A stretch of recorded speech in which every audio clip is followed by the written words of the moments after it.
Hey, welcome to the show, everybody. It's Wednesday. It's time for another episode of the Leadership Toolkit. This is your definitive leadership growth podcast. It's your opportunity to be a fly on the wall, to tune in and listen in to conversations with leaders from literally all over the globe, all different verticals of business, all different training backgrounds, in a hope that you can experience their successes and that you don't have to experience their failures. We talk about those conversations so that you can break through your own walls and learn from people that have been there and done that in that leadership arena. So I'm really excited today. I've got a really good guest on the show, Jim Saliba. He's an executive leadership coach. He's a former tech VP. He's a host of another podcast, Building Legendary Leaders. So you should tune in and listen to that after we get done with our conversation today. He helps directors and VPs, senior leaders, basically stop firefighting and start leading like CEOs, start leading and moving into their own leadership light, I'll say. So I'm going to bring Jim on the show today. Jim, thank you so much for joining me on the Leadership Toolkit. I really appreciate it. Mike, it's great to be here. I am thrilled to have a conversation, see what happens. Absolutely. Well, and if you would, I know you have a couple of books out. You have a really exciting background. We were talking just a moment before we went live about how some of us get thrust into that leadership arena and then got to figure it out. If you would share with my audience sort of what is your background? How did you move from tech into that leadership arena and coaching and so forth? And where did this all begin, Jim? Well, I started out as a programmer, like many other people in my world, and little by little I grew, and I found myself at one point a VP in a large multi-billion-dollar software company with 200 people under me.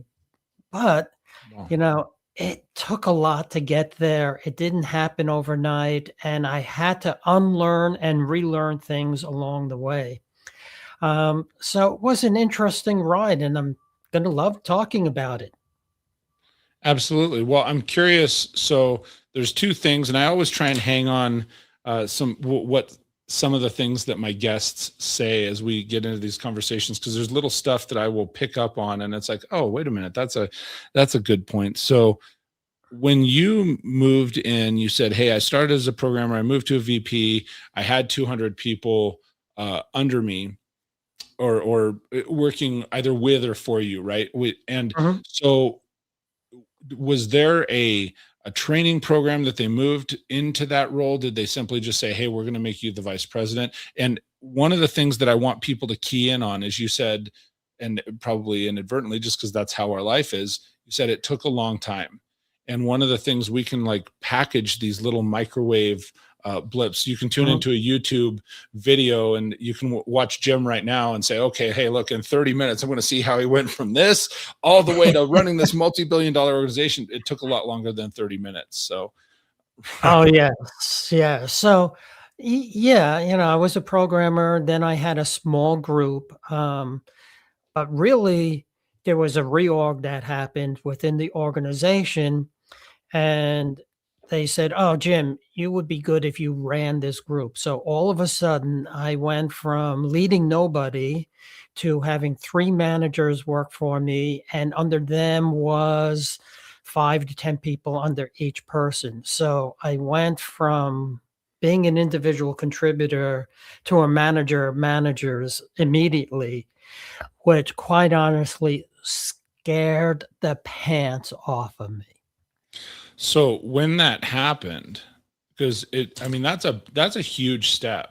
You have people that they carry that manager title. Maybe they've been in management for a little bit and now they're saying, hey, you're in charge. Do you remember what steps that you took initially, or during the first maybe 90 days to say, okay, hey, here's the things that I'm going to do to get into fighting shape, as it were, to help to be able to lead these managers that I'm now in charge of? What were some things that you did that you might recommend to others, or that you might not recommend to others? Um, well, the first thing was there was no training. It was immediately this. They said, "We see your leadership, even though you don't have people under you, you're doing it anyway. So we can put you here." Uh, but I went out and looked for my own training. I said, I needed help. I need to understand this. What does the company provide? They had tuition reimbursement. And I said, gee, I'm not going to go out and do an MBA and learn all this that in 90 days and figure out how to lead a team, right? Right. So I found some training, and actually, at the time, the company was doing things with Dale Carnegie, and I went through that, and that really was helpful in a lot of ways. And that really helped me understand my leadership style more than anything else. And it really helped me. So, is there anything? And one thing I want people to hear, I always encourage people, like if you're watching or listening to a podcast, watch or listen with your notes app open, watch or listen with a Mhm. pen in your hand, because there's always going to be these things that come up. And one of the, I mean, very powerful piece, because we were talking right before we went live, of often we get thrust into these leadership roles and they're saying, okay, we're going to lead these people. But a company, whether it's an entrepreneurial company or a large, um, large commercial company or firm, or you said a multi-billion-dollar software company, they're not always saying, okay, well, we're going to have you lead these people and here's how to do it. It ends at, we're going to have you lead these people. So as someone that's getting put into a role, a manager of managers, a leader, those sorts of things, it's important people hear that you have to seek out training. You have to Yeah. participate in your own rescue. You have to find people that you think or believe are good leaders, and maybe they're ones that you've had in your arena before, or maybe they're ones like you're mentioning, hey, they were doing Dale Carnegie training and it was great.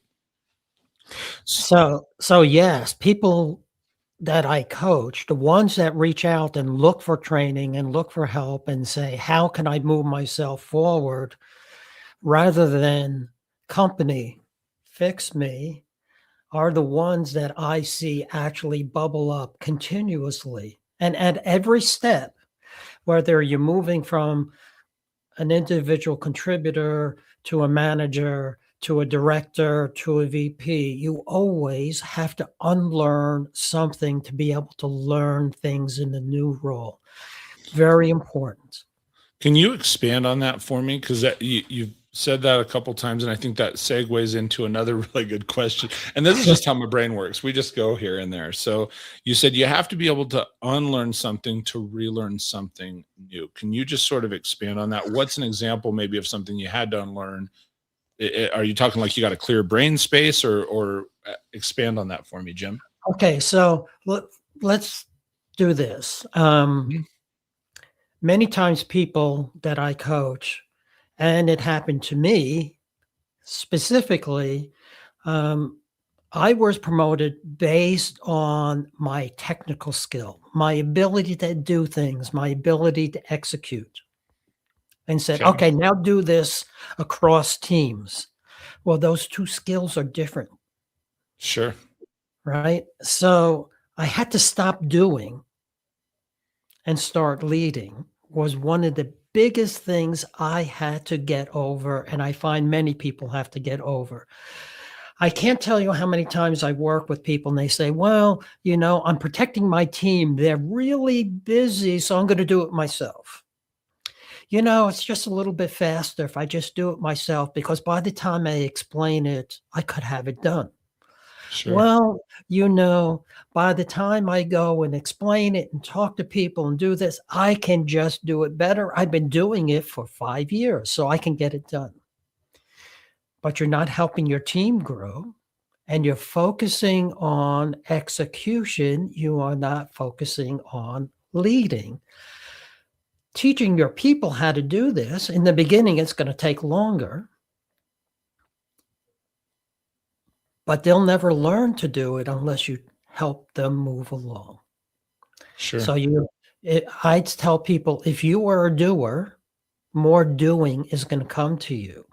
If you are a fixer, more fixing is going to come to you, but you'll never be brought to the strategy table because you're not seen as a strategist. So you have to learn to undo the doing, learn to undo the fixing to be able to make room to be at that strategy or leadership table.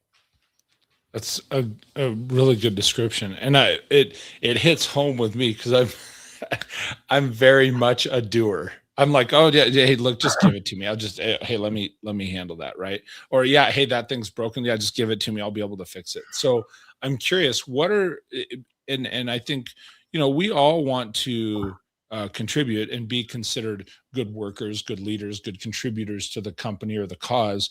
What would you say are some key like two or three key characteristics then of leadership skills versus the hands-on doer fixer, let me do it myself? What are some key things that a leader should be doing rather than those things?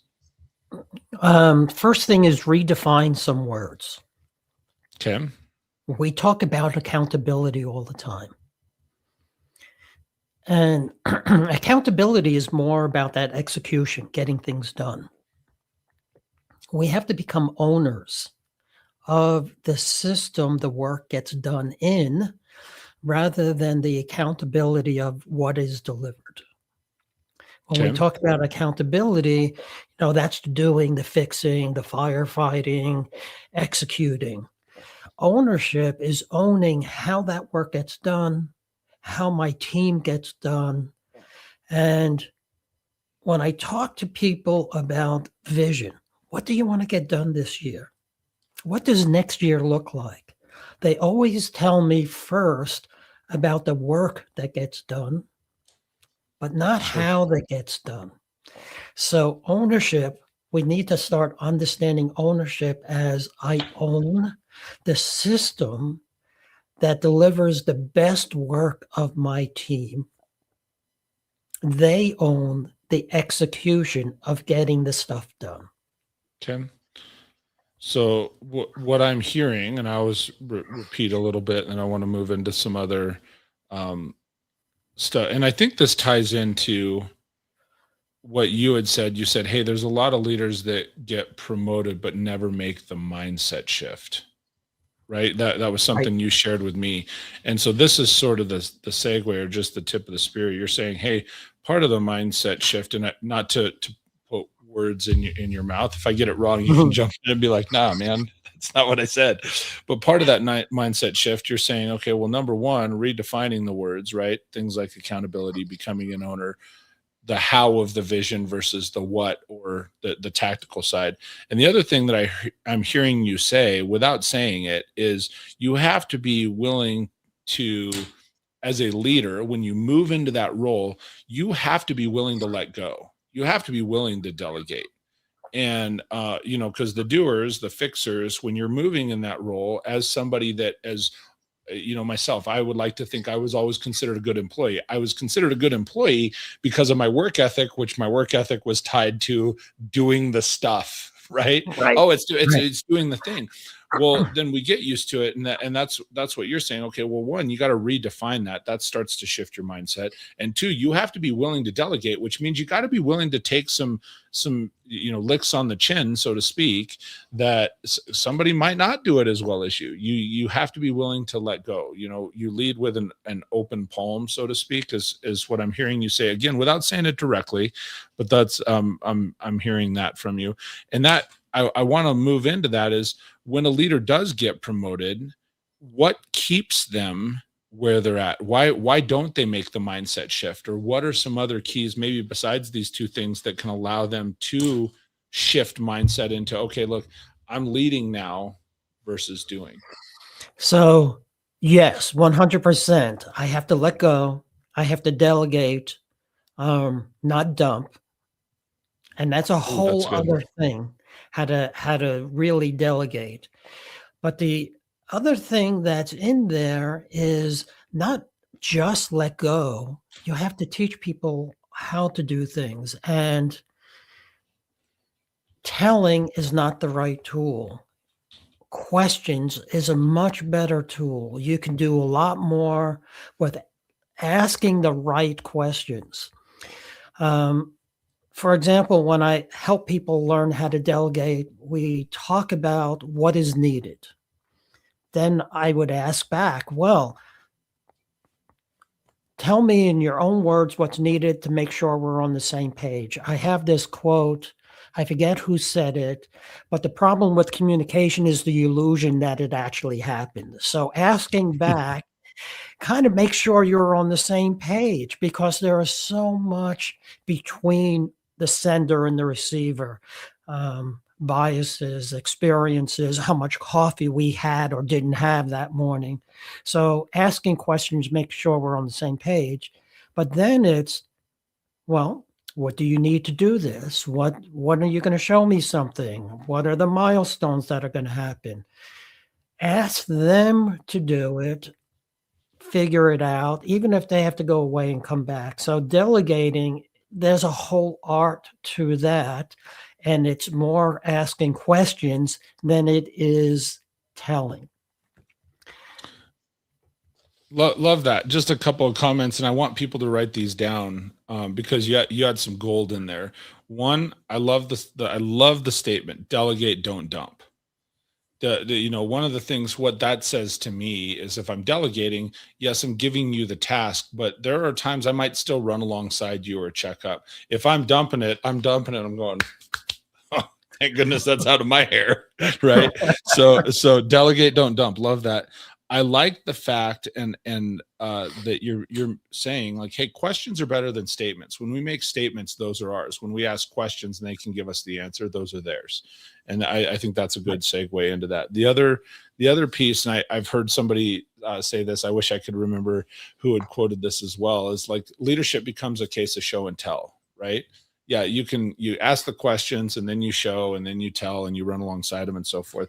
And you were saying that with, well, you got to show people how to do it. Like you can't just, ask the question, tell them, and then walk away. You have to actually be a participant in their rescue so that you can ultimately be a participant in your own as well. So I love those statements. I encourage people to write those down.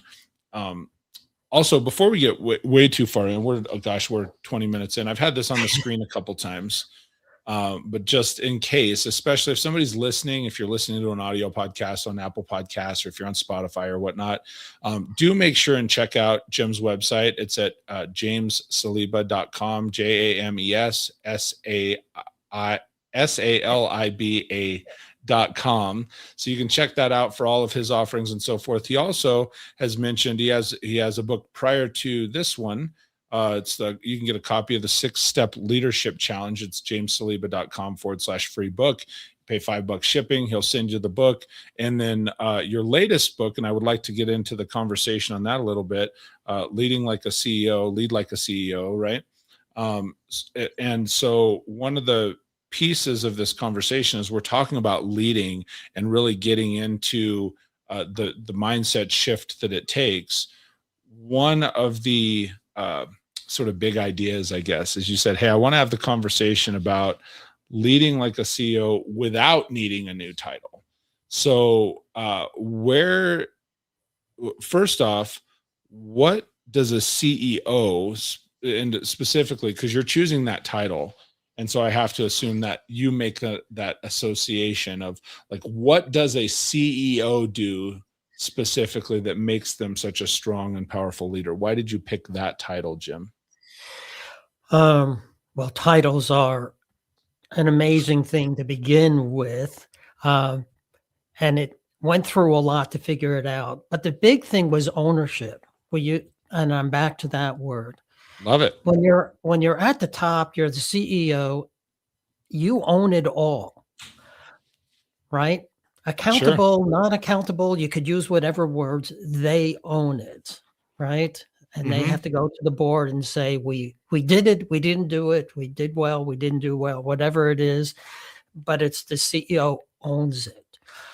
So you can own it and run like a CEO at any level. You don't need a new title. In fact, I run a workshop called Be the CEO of Your Area, and we talk about what a CEO does, and they own the talent, they own the numbers, what numbers you need to run your area, and they own that entire pipeline. And when we start going through and understanding what a CEO does, they all tell me in this workshop, I am too deep into the weeds. I'm in everybody's business and I'm not owning it, I'm executing. So Mm. lead like a CEO is all about owning the whole system and how it works and how do I get the best talent? How do I run that pipeline? How do I get things done? It's owning the system.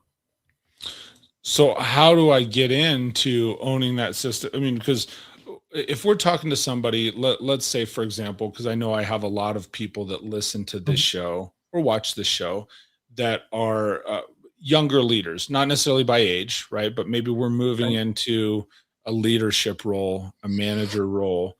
And so often that is associated with a title. It is, oh, well, now I Yeah. get to be the vice president. Now I get to be the assistant manager. Now I get to be the team lead or the manager or whatever that looks like. So, how can I, as somebody who is maybe a hopeful or wanting to move into leadership, and I'm saying, hey, I'm tuned into the podcast, Mike and Jim, and I'm looking for that. How do I start leading without having to have that title? Can I start right now? What's the step? Because like you were saying, hey, we can start leading like that CEO without needing a new title. So whatever arena I'm in, how do I start that? Well, I did that. I was an individual contributor, and the next thing I know, I was a leader of leaders. I kind of skipped that manager step. Hmm. Why? Because I was already doing it. I didn't have the title, but I was doing it and how I help people, how I move things along. So go out there and do it. There's another book out there. I didn't write it, called Promotions Made Easy, by Okay. Stacy Mayer, and she talks about promotions, and people are looking for promotions two ways. One is the person who says, I'm here every day, I do my work, I work hard, I deserve a promotion. That's an Sure. entitlement type of way. The other one is trust. I can trust that you do your work and operate at this level because I see you do it every day. But you're not doing anything to see that I can trust you doing the work at that next level. So you need to show that trust that you can work at that next level. And the only way you can do that is by start doing it, showing you can do that ownership. Now, the other thing we said, yes, I was an individual contributor. Then somebody said, "Ah, you're good at this. Let's make you a team lead," and you help the team do the same thing. Then a manager spot comes open, and we move you to be a manager, and the company loses on both ends. We lost a good person who does technology, no matter what it is. It could be accounting or whatever the work that you do, Sure. and I don't have a good manager. And a few more years go by and they say, "Oh, we need a director. We're going to move you to a director spot." And this is where people get stuck because they're still executing and they're not leading. And a director is where most companies go from leading individual contributors to leading leaders. And they're still trying to fix instead of making, well, how do we get things done? How do I make sure my team isn't blasted with too much work? What does my pipeline of work look like? Sure. How do I communicate to the rest of the company? This is how you work with my team. And I say often, and I did this myself, imagine you do not work for your company. And I also do this in the lead a CEO of your area. Uh-huh. In fact, I went to do this workshop, and I had a room full of VPs, senior VPs, and the COO of a multi-billion-dollar company. 20 people in the room. After they introduced themselves, I went to all of them and I said, "You're fired. You no longer work for this company. So, However, you still have your team, and your biggest customer is sitting right here. It's the COO of this company. He wants double value by the end of next year, and he only has one decision to make in 12 months. he's either going to recommend you to his best friend or he's going to find a new vendor. That started changing how people think about what they need to do. Yeah, what they do within like within your daily tasks, within your well, I have to imagine it changes how people carry themselves. Yes. Overall, like it's always interesting to me, and you can probably appreciate this from dealing with and working with, shouldn't say dealing with, working with other senior leaders and at that CEO executive leadership level in businesses. It's amazing how, and this is just a statement, I don't know where we go with this, but oftentimes you have people that are maybe in that middle management or that hands-on individual level that will carry themselves like a leader, right? They'll carry themselves from their chest. They say, this is what a leader should do. This is that. But the irony is then they'll get promoted or they'll get that opportunity to move into that role and they stop carrying themselves that way. Do you see that happen to people? Yes, yes. Unfortunately, too often, and this is especially at the director level, and this is Sure. why I love working with directors because it is a pivot point where the amount of managing and doing and the Hmm. amount of leadership start to switch, and I have to lead more and do less, and they can't make that shift. So this is where they get buried and they say, I'm working hard. I'm working 24 hours a day. I'm doing work on weekends. I Right. just don't have enough time to get all this done. You're doing too much. You're fixing too much and you're using your team too little, but they're really busy. Well, when we start looking at it and we start reorganizing it and we start really looking at what the team is really doing, Hmm. and when we talked about delegating better, you're not only teaching them to do what they need to do, you're teaching them how to delegate better to the next level down and so on. There's a whole domino effect that starts to happen there. Absolutely. I mean, people will learn and grab hold of what they can see, not what you tell them you want them to learn and grab hold of. So the way Right. when you live it, when you demonstrate it, I think that's a powerful statement there, Jim, is because they're saying, okay, hey, look, if they say you delegate well, and again, we've all seen this. We've said, oh, well, if I was going to move into that role, I would do this thing and this thing and this thing because we have this idea of what a great leader looks like. Mhm. But then we go into the leadership role, and there's two reasons that we often people will get opportunities too is like somebody's vacated that role either because Mhm. they've gotten promoted and moved on to bigger, brighter, better things, or they've vacated that role because we had to help them move on to something else, maybe bigger, brighter, better, right?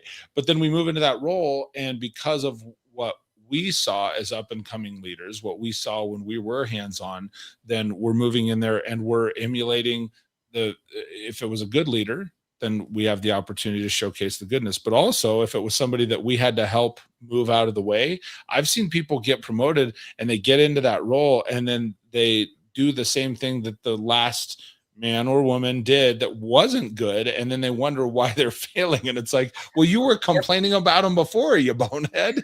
Right. Right. Right. So, I was listening to this video, this therapist, and she yeah, said our brain is lazy. Our interesting. brain will do things based on data it has.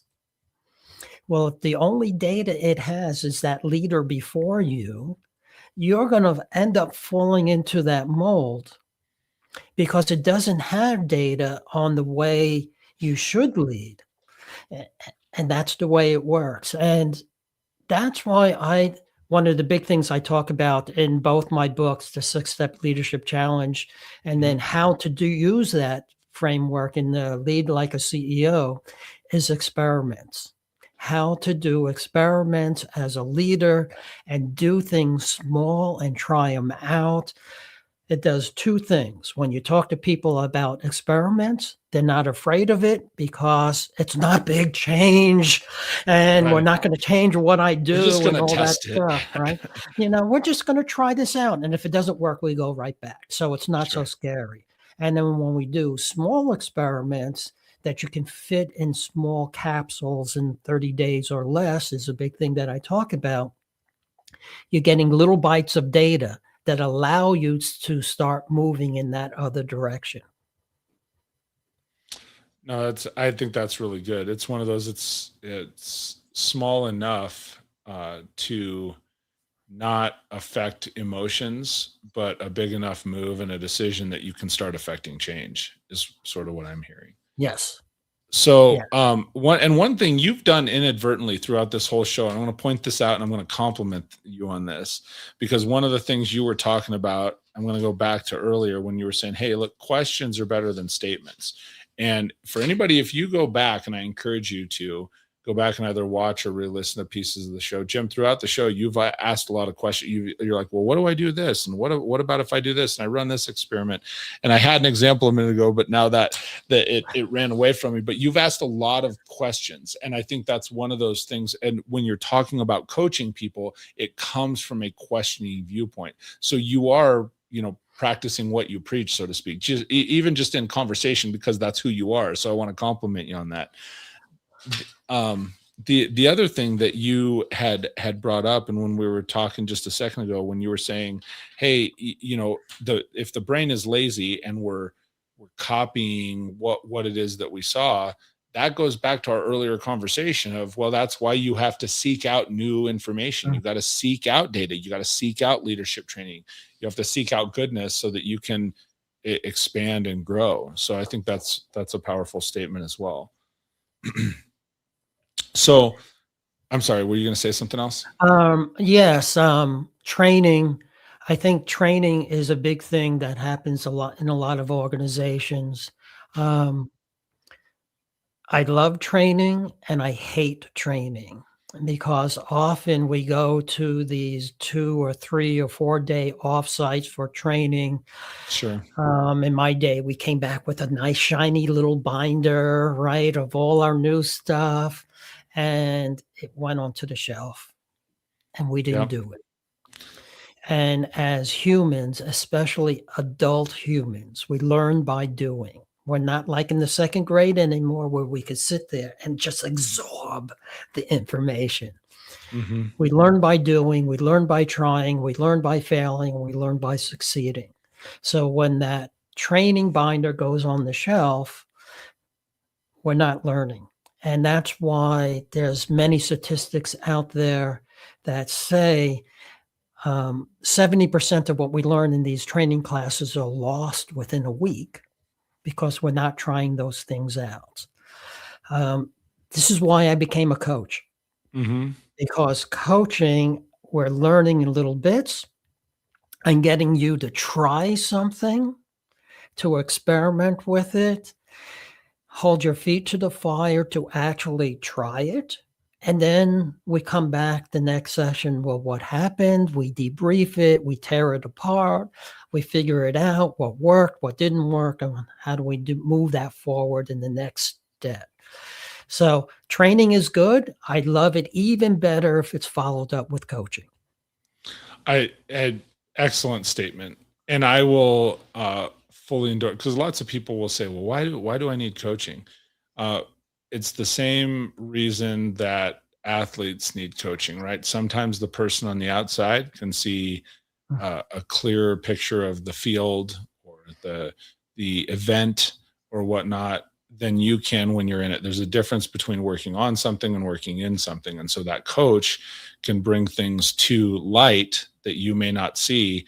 And if you have a good coach, like what does a coach want for it? Again, if we're talking about, I always revert to high school sports because like that's where my brain lives. But professional sports, high school sports, collegiate sports, if we're comparing a coach in business to a coach in any of those arenas, what's one thing that a coach always wants?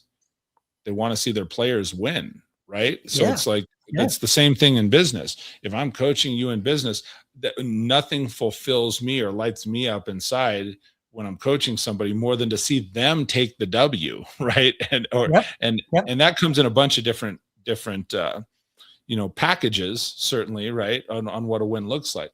But that's one of those things that so often, and there's to me, and just endorsing what you're saying, there's a big difference between just celebrating by yourself on the sidelines or even celebrating with your team versus celebrating with your team and that coach that helped get you there. Yeah, the coach isn't in the huddle, but man, they do a world of difference for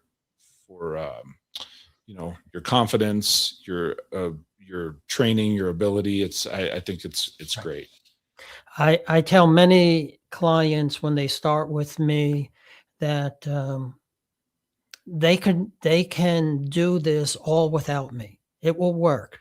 It may take them 3 years to get there because they have to slowly understand their blind spots, try things out, fight the little voice in the back of their head that helped us in the lions, tigers, and bears times of human Sure. development, but not so much in the knowledge office-based side of life.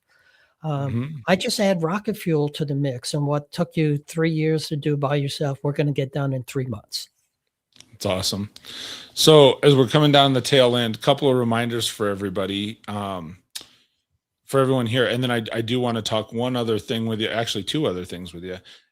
But as we, a couple of reminders. First, check out Jim's website, jamessaliba.com, JamesSaliba.com. You can check him out also, or connect with him one-on-one on LinkedIn. I've got his LinkedIn here. I'll have all these links in the description as well, but check out linkedin.com/n/James Saliba. It's all one word, no spaces there. And as he has so graciously offered, if anybody would like a copy of his book, The 6-Step Leadership Challenge, he'll give that to you for free. You just pay $5 shipping and go to jamessaliba.com/free book. So check that out. Before we close, tell me about the Legendary Leaders podcast, because you have your own show, and I would love to know a little bit about it. Yes. So I started my own podcast, and over the years, I kind of tried this a couple of times. I even tried to do this live on LinkedIn Live, Mhm. and it kind of frustrated me, and I didn't know how to do it. And I finally got a team to help me do it. So Nice. it's called Building Legendary Leaders. I'm bringing guests on similar to what you do, people who are leading and building leaders. So if you are a leader of managers, a leader of leaders, those are the type of people I want. We talk about the messiness and what did not work the first time out and how we pivot, because that's what leadership is really all about. Because things don't always work as planned, as strategized. How do we pivot and change and build our team? So I started it towards the end of last year. I come out Okay. every other Wednesday, Okay. also on Wednesdays like you, but every other one. Yeah. And I'm loving it. I'm Yeah. loving having these conversations, being on that other side of the camera, and we're having a good time. So anybody who wants to be involved with that, send me an email and we'll start getting that going. Absolutely. So building legendary leaders, and I'm assuming you still do that live, or do you pre-record it? I No, I guess. pre-record now. I'm Okay. using the same tool that you are. Okay. I have a team who edits it, and basically what we do is create 3 one-minute clips and 3 three-minute clips out of it that get posted every other day after the episode goes out. There's a trailer, and we give you access to all those pieces that you can use and Awesome. send to your, grow your Yeah. own following. Absolutely. And I'm assuming they can listen audios, Spotify, Apple, Amazon, Oh, yes. Yes. all the regular So, players, folks. So tune in to Building yep. Legendary Leaders podcast with Jim Saliba. As we come to the tail end, Jim, any final thoughts that you would like to take us out with today? Anything that we didn't get to that you're like, hey, I got this nugget I got to share, or anything just to sum it all up for us? The one big thing is try something different, no matter how small it is. So many people don't move because they want to eat the elephant in one bite. The only way to eat an elephant is one bite at a time. So small experiments are the biggest things that move you forward. While everybody else is trying to build the perfect strategy, you're already building momentum.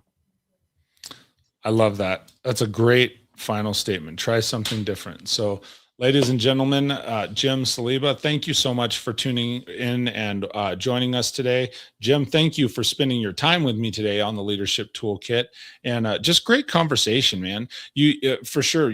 People need to go check out your books. Lead Like a CEO. I would encourage you go to his website and you can get the 6-step leadership challenge there. But definitely connect with Jim. This has been a great conversation. I appreciate you very much. If you would hang out for just a moment, and I will take us out. Okay. It was great being here. Thank you for inviting me. Absolutely. So, ladies and gentlemen, that is going to bring us to a close now for an awesome episode, an awesome edition of the Leadership Toolkit with my new friend, Jim Saliba.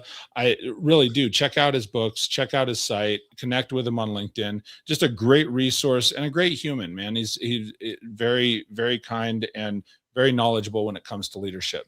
So a couple of asks that I have for you, my audience, if you would do me a favor, one of the ways that these shows grow all the time, as you know, is they got to have interaction. So please share the show. If you would share it with your network, throw some thumbs up on it wherever you may be watching, if it's YouTube or Spotify, if you're tuned into Apple Podcasts or wherever it is that you may be consuming your content, please interact with that and throw some thumbs up or offer some reviews. It helps the show grow regularly. Most importantly, one of the reasons I do this show is because we want to affect change in people and we want to grow other leaders. So if you know somebody that needs to hear this message, maybe you know someone that needs to hear that they need to do something different or try something different, just give it a shot, right? Have them tune into this show. Just DM it to them, send it to them in an email and say, hey, you need to check this out. It's an awesome episode of the Leadership Toolkit. So thank you, everybody, for tuning in and giving or joining us for a little bit of your time this afternoon. And I look forward to seeing you again next week. Until then, stay great. We'll talk soon, everybody.